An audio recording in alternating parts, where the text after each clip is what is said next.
বন্ধুরা, এই মুহূর্তে সবথেকে বড় খবরটি বেড়ে আসছে পাকিস্তানের তরফ থেকে। নতুন বছর শুরু হতে পাকিস্তানের ঘরের ভিতর থেকে একটা একটা করে খারাপ খবর বেরিয়ে আসছে। খবর এখন এটাই যে পাকিস্তানের সেনা ও জঙ্গিদের মধ্যে ভয়াবহ এনকাউন্টার, তাতেই নাকি সফলভাবে খতম হয়েছে 8 জঙ্গি। পাকিস্তানি সেনাবাহিনী দেওয়া স্টেটমেন্টে বলা হয়েছে জঙ্গিদের ক্যাম্প ও আস্তানা ধ্বংস করা হয়েছে। নিহত জঙ্গিদের কাছে থেকে অস্ত্র, গোলাবারুদ এমনকি বিপুল পরিমাণ বিস্ফোরক উদ্ধার করেছে তারা। 30 ও 31 ডিসেম্বর রাতে পাকিস্তানি সেনাবাহিনী বিভিন্ন এলাকায় অভিযান চালিয়ে 8 জঙ্গিকে হত্যা করে। খাইবার পাখতুনখোয়া ও বাজারু জেলায় চালানো অভিযানে পাকিস্তানি সেনাবাহিনী এই সাফল্য অর্জন করেছে। পাকিস্তানি সেনাবাহিনী দেওয়া তথ্য বিষয়টি নিশ্চিত করা হয়। তবে জঙ্গিরা কোন সংগঠনের সাথে জড়িত এমনকি তাদের পরিচয় এখনো প্রকাশ পায়নি। পাকিস্তানি সেনাবাহিনী দেওয়া স্টেটমেন্টে বলা হয়েছে জঙ্গিদের ক্যাম্প ও আস্তানা ধ্বংস করে দিয়েছে। নিহত জঙ্গিদের কাছে থেকে অস্ত্র, গোলাবারুদ এমনকি বিপুল পরিমাণে বিস্ফোরক উদ্ধার করেছে তারা। তবে পাকিস্তানি সেনাবাহিনীর এক স্টেটমেন্টে বলা হয়েছে বেলুচিস্তানে অস্থিতিশীলতা ও অপরাধ বৃদ্ধিকারী 8 জঙ্গিকে হত্যা করতে আমরা সফল হয়েছি।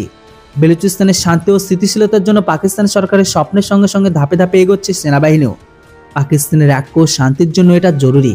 তবে বেলুচিস্তানে অনেক বিচ্ছিন্নতাবাদী সংগঠন সক্রিয় রয়েছে, সেখানে প্রতিদিন হিংসাত্মক ঘটনা ঘটতে থাকে। গত কয়েক মাসে পাকিস্তান জঙ্গি ঘটনা বেড়েই চলেছে।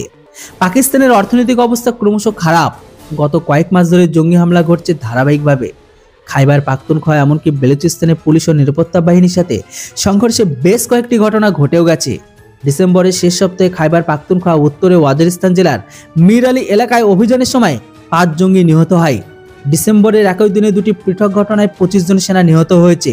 নিরাপত্তা ব্যবস্থা পাকিস্তানের জন্য বড় চ্যালেঞ্জ হয়ে উঠেছে। পাকিস্তান জঙ্গি হামলার ঘটনার জন্য দায়ী।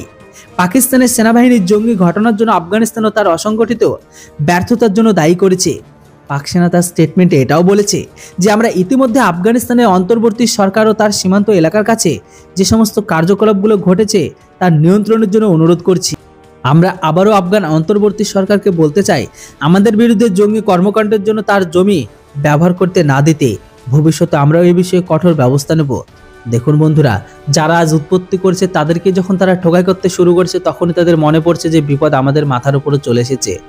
বর্তমান সময়ে যেভাবে এদেরকে ঠোকাই করছে আর এই খবরটি যদি সত্যি হয় বা 8 জন সন্ত্রাসীকে যদি মেরে দেয় তো আপনারা নিশ্চিত থাকুন হয়তো কয়েকদিনের মধ্যে পাকিস্তানের কোনো সেনা ক্যাম্প বা পোস্ট বা বড় কোনো জায়গায় বড় ধামাকার সাথে আপনারা খবর আপডেট পাবেন। কেননা যতবারই পাকিস্তানি সেনা এদের উপর আঘাত করেছে ততবারই তারা রিটেলাইট করেছে। আর এদের রিটেলাইটটা এত বড় যে পাকিস্তানের সেনা ডজন ডজন 72 হয়ে পৌঁছে যায়। দেখার বাকি এটাই পরবর্তী আপডেট কি বেরিয়ে আসে। ভিডিও আর ইনফরমেশন ভালো লাগলে অবশ্যই চ্যানেলটিকে সাবস্ক্রাইব করে রাখুন। Thanks for watching. জয় হিন্দ, বন্দে মাতরম।